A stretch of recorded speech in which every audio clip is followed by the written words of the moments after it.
So Ninja here, teaching you to tie your belt today. So we've got our belt. We're going to do this in two different angles. Once from the front, so mom and dad, you guys can see how the belt is being tied. I'm also going to do it from over my shoulder so you can look down from that first person point of view so that students, you guys can learn to tie your belts by yourself, and then mom and dad can be proud of you, and you can know that you can do it every time, even if it falls off in class or whatever. So let's get started. First things first, when you have your belt, I don't care right now if the links are the same size or the same length on our belt yet, because if I try to reach my arms really far out and then try to crisscross and do it all, it messes up by the time I get my knot back to where my stomach is. So we're gonna start with our knot close to our body. So I'm gonna take one side, all right?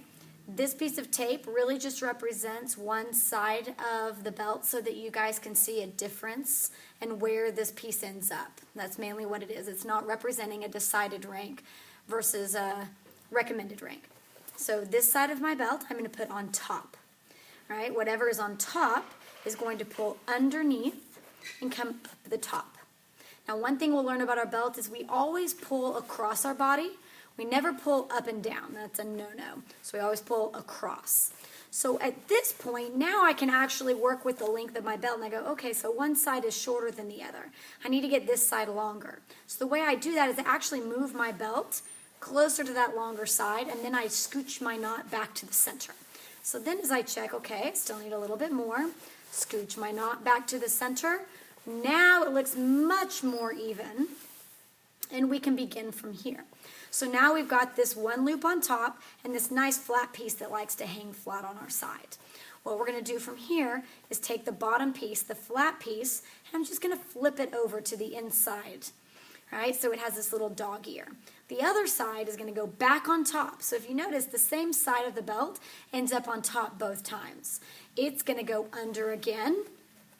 It's going to pull up, and again, I pull across. Now, before I give it my big black belt tug, I want to make sure that I have my even sides again, because a lot has gone on since I checked it the first time. So I check it again. This side is a little short, so I'm going to give it just a tiny tug, like I just kind of pull a little bit and recheck. Much better, much more even. Now I can give my black belt tug and confirm that everything is exactly like it should be. Moms and dads, here you go. I hope that helps. Now let's go from the other angle. Watch the next video and you'll see how to do it all by yourself.